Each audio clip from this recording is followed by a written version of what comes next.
You're listening to the Valley Current.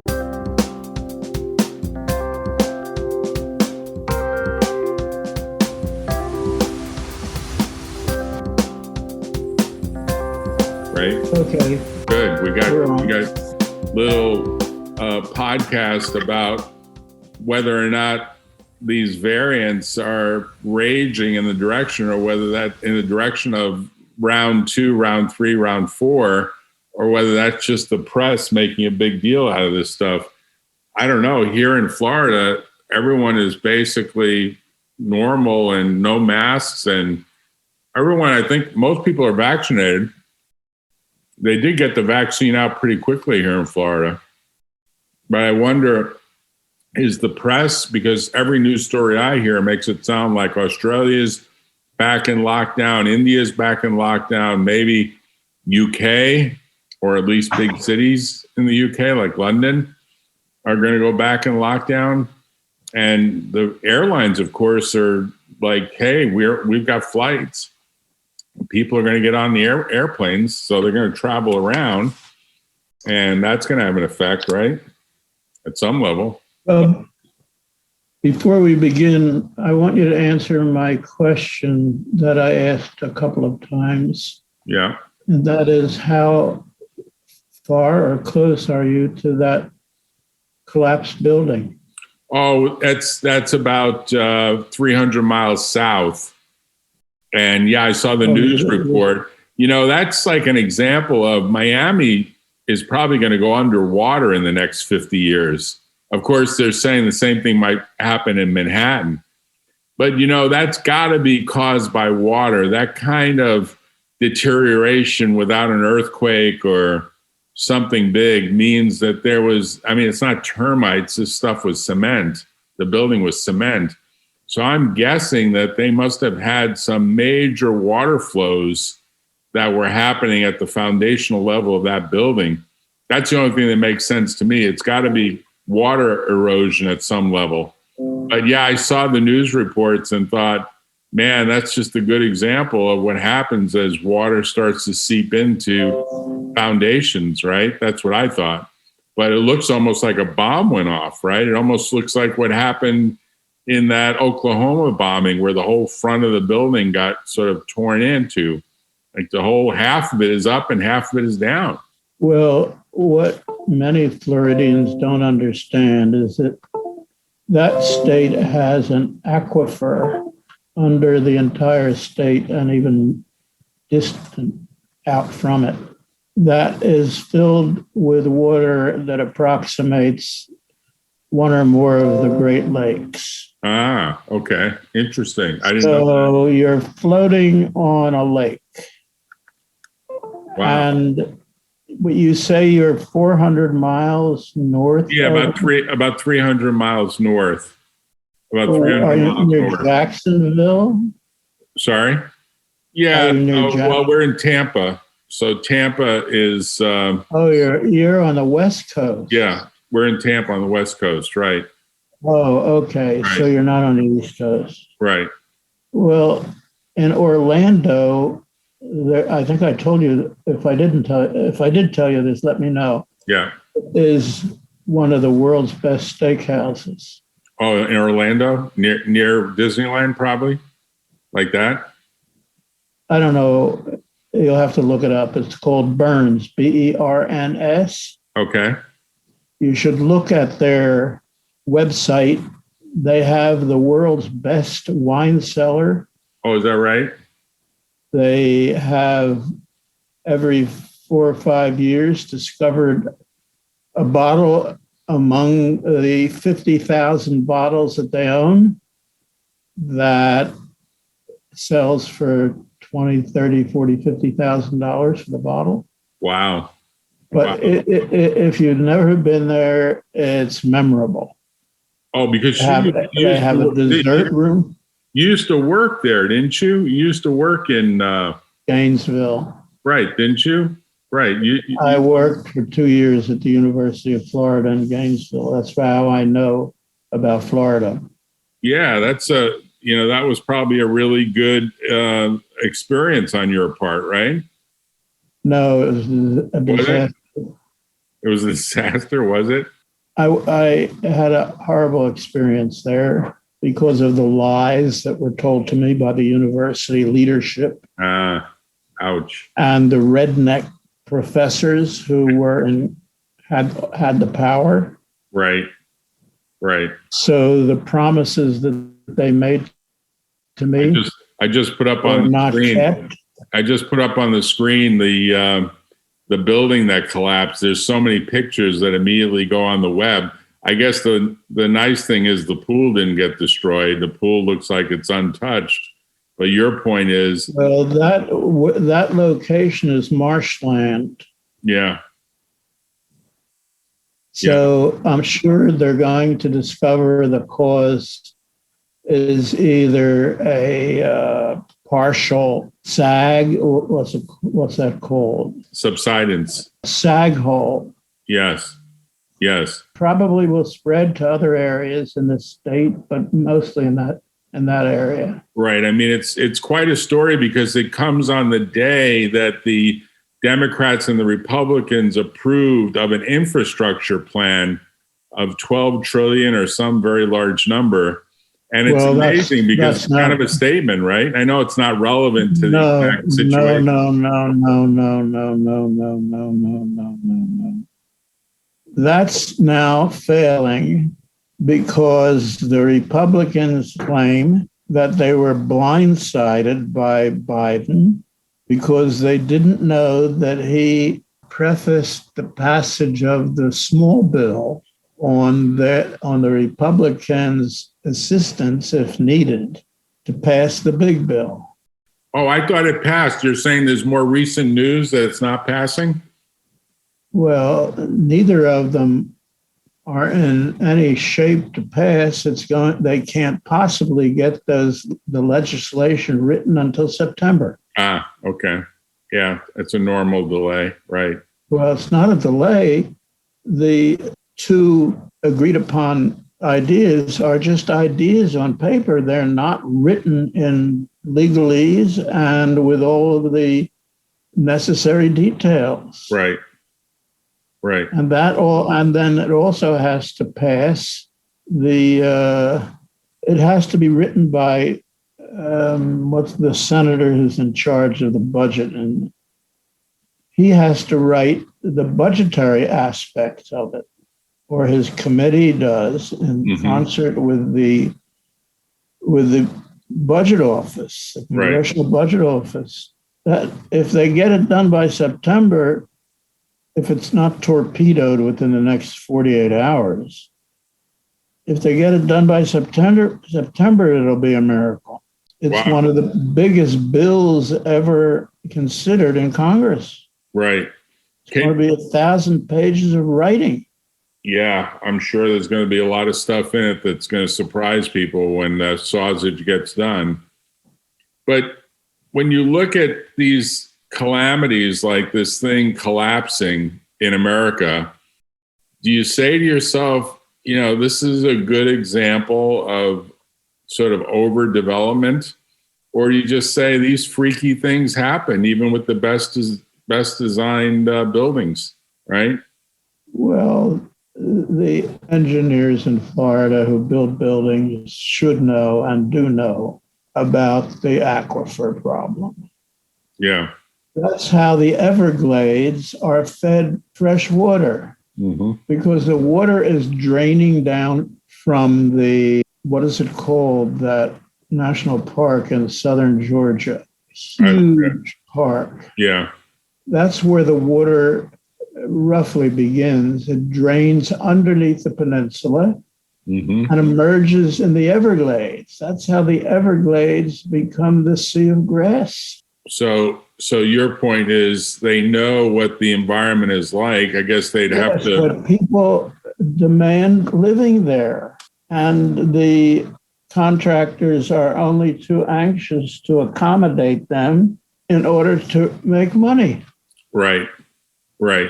This is maybe the beginning of something much bigger. Yeah. Okay, well, let's get back to the science. You were asking about the new mutations that are being found. Yeah, because it seems like it's becoming big news, but you might say, no, it's really not big news. It's it's not big news in the sense that virologists and vaccinologists should know, and most do know, that mutations are highly probable in the coronavirus series of viruses. And we've discussed this before. You only have to look at the influenza coronavirus and the common cold, used to be called rhinoviruses. There are about 150 now, or maybe closer to 200 that have been identified. And that's why people get colds often, because the antibodies produced against one of 200 is not going to be terribly successful. Right. So that characterization of this series of viruses applies also to this COVID-19 virus, and lots of mutations, or I don't know why they call them variants. What's wrong with the perfectly good word mutation? Yeah, what's wrong with the good word mutation? Well, I don't know. I've never seen an explanation for that anywhere. Mm-hmm.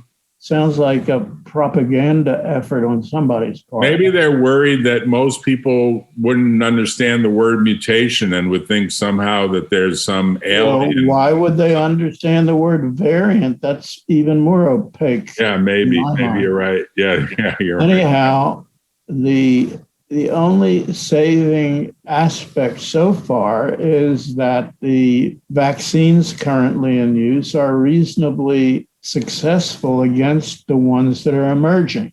Mm-hmm. And they probably will replace the original wild type, if it can be called, that's what technically it's called, wild type. Yeah. So if the vaccines are 85 or 80% effective against these mutants, that's pretty good. Yeah. Which could mean, and we discussed this earlier, that the vaccine makers are going to have to add the RNA, the messenger RNA coding sequences found in one or more of these mutants to the present vaccine mix in order to cover them. Right, but it becomes a little bit like a whack-a-mole problem where you solve it and then another one comes up and then you solve that and another one comes up and so on, right? Well, then you have to call whack-a-mole the flu virus and the common cold virus. Right. If you want to call them whack-a-moles. Well, they are.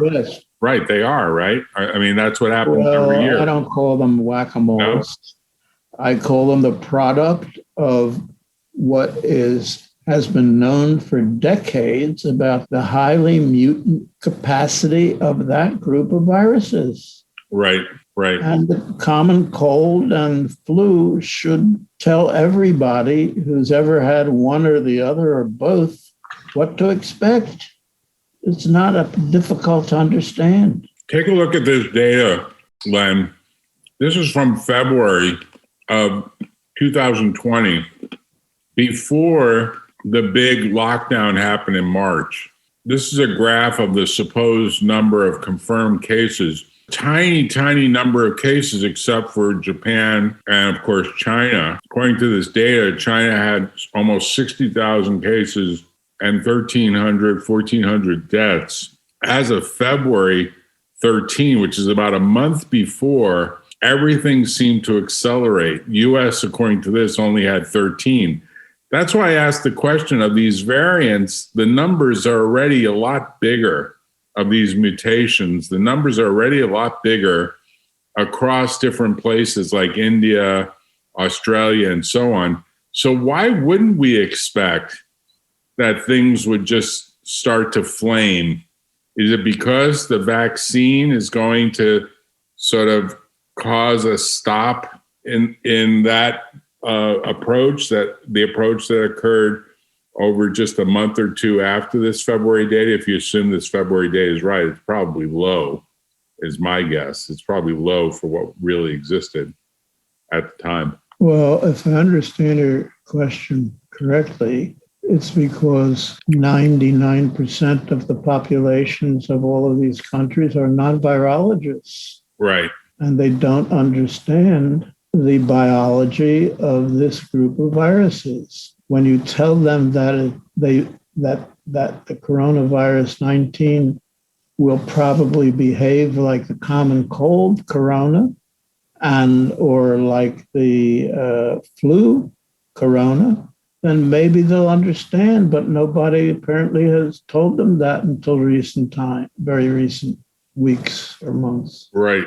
But do you expect at this point that we'll see kind of a surge, because people are going back to work and people are getting on flights, and it's almost like everyone thinks everything is fine, and yet we have these reports in different parts of the world that there's new infections occurring, and obviously people are getting infected even if they have a vaccine? Or would you say, no, this is sort of the end game? We're at the end of the cycle here. No, it's clear based on the behavior of the present vaccines that people who are unvaccinated are going to be the most vulnerable group coming down with one or more of these mutations. People who are vaccinated are so far reasonably protected, but they can also be carriers. I could be carrying COVID-19 virus right now, although I'm vaccinated. Right. And that's true of other vaccines. So, as I keep saying over and over again, if Darwin was correct, then people who are unvaccinated will be wiped out, and they deserve to be wiped out. Unfortunately, Darwin's rule applies to animals and people before they procreate, which would then eliminate, if it happened before they procreated, they would be eliminated from the society and would not produce offspring who behave like they do, who are constructed genetically like they are. Right. So that we would solve the problem that way, which is a very efficient way of solving it. Unfortunately, however, the young people are not getting vaccinated, so they're going to produce progeny who also won't get vaccinated, according to Darwinian principles. Right. Anyhow, the people who are not vaccinated deserve to be clobbered by the COVID-19 and all of the mutations. It's their problem. It's their choice.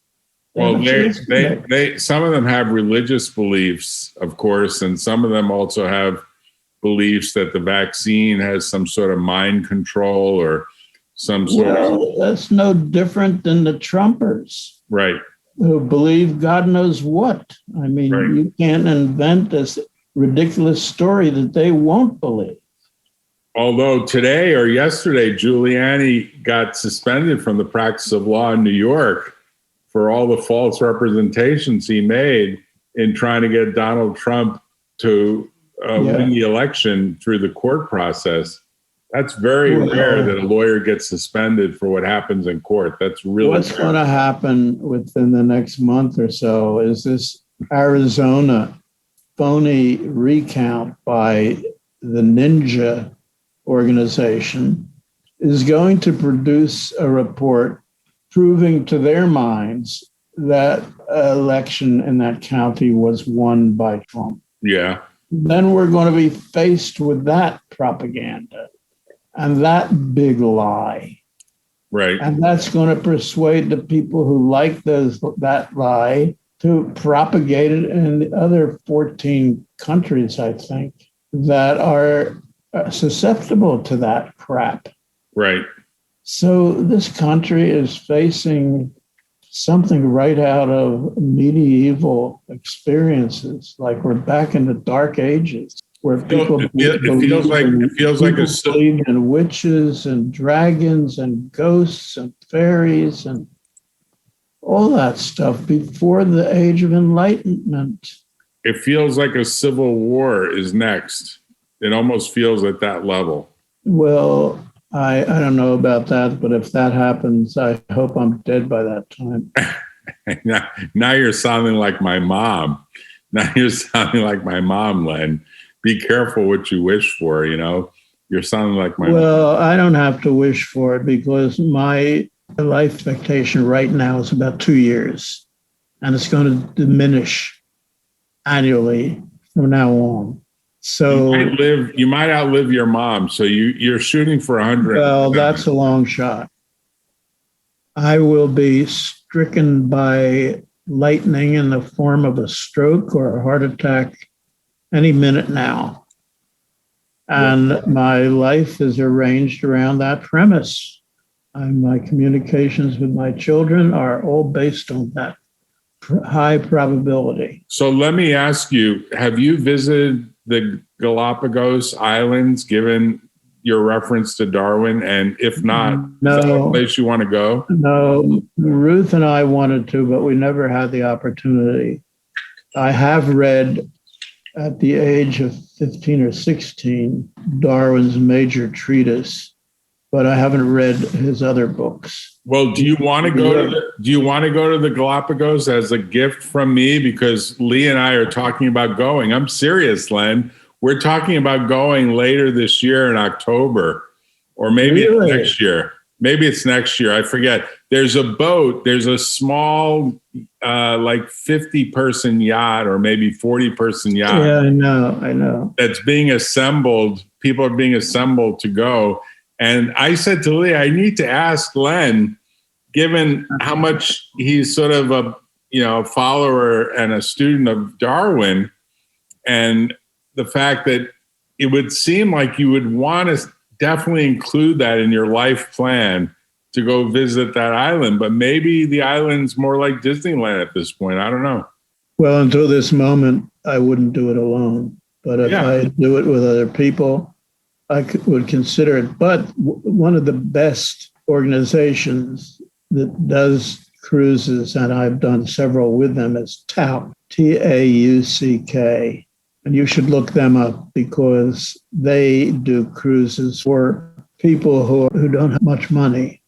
They do cruises for people with middle income. Right. And they do them right. Nice. And everything is included. You don't pay for, I don't know whether you know about TAUC. Yeah, I've heard of them. They do kind of. Well, Ruth and I have taken several cruises with them, and they've all been terrific. And would you go to the Galapagos? I would seriously consider it, yeah, but I'm wondering whether the end of this year is, what months are best? Did you determine that? No, I haven't determined that, and I don't know if this year works. It might have to be next year because that would be better for me if it was next year. But you have to determine from TAUC the best months. Okay, it's crucial. So I got to figure out if Wally and Jean have any desire to go to Galapagos, because Wally probably wouldn't. He's not. No? From what I understand, he's just not mobile. Oh, okay. And that would require some walking over rocks and hills and stuff like that. Yeah. But yeah, I would consider it. Well, I want to give you a gift of it, and we just have to figure out a way to make it work, because I think it would be a really fun trip, and we could do a lot of interesting stuff along the way. Yeah, TAUC will have experts explaining the biology and the ecology and geography on that trip. I know that for a fact, and they do that on all of their trips. Right. To places like that. Yeah, I mean, it sounds like they're the right people to do it. They are. I recommend them highly. Go to their website and you'll see what I mean. Do you think, when you think about the Galapagos, do you think it's still pristine, or do you think it's been ruined by man? Well, a lot of it has been ruined. There is a town there, a substantial community town, more than a village, of permanent residents on one of the main islands. And it's a growing community. Oh, so that changes everything, right? It's a money maker for, what is it, Ecuador, who owns it, I think. Right. And the trip usually includes Costa Rica. The city in Ecuador. Right. And then you fly from there to the Galapagos. Did you have it? Did you have it on your plan for you and Ruth? That's my last question of the night, and then we'll end. Well, yes, we had it on a plan seriously until she became incapable of travel. Right. It's interesting because it's quite an interesting journey that you take, because you do have to get there both by plane and boat. Is that from Tao? Yeah, it might be. Yeah, it might be. Yeah, this might be. Okay, well, let's keep it in mind. I'm willing to consider it. Well, okay. Well, I want to make you a guest and have you enjoy it, so we'll figure out a way to do it. And we'll talk about it again. Good seeing you, Len. Thanks for spending the time. Good seeing you, Jack. Talk to you later. Bye-bye. Tune in next time on The Valley Current.